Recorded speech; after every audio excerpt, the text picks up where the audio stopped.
ጓደኞቼ እንዴት ናችሁ? ደህና ናችሁ? የጽጌረዳ ዩቱብ ተከታታዮች ማለት ነው። ዛሬ የምሰራው የአሳ መችቡስ ነው። ይኸው ሽንኩርት እያቁላለሁ ነው። ይኸው አሳውን ጠብሼዋለሁ በዘይት። አሁን ቲማቲም እያረኩ ነው ማለት ነው። ቲማቲም ነው የማረግ። ይኸው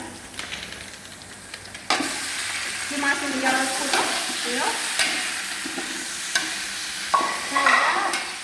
ይኸው ሁሉን ነገር እያረኩ ነው ማለት ነው። እያቁላለሁት ነው። ይኸው እያቁላለሁት ነው።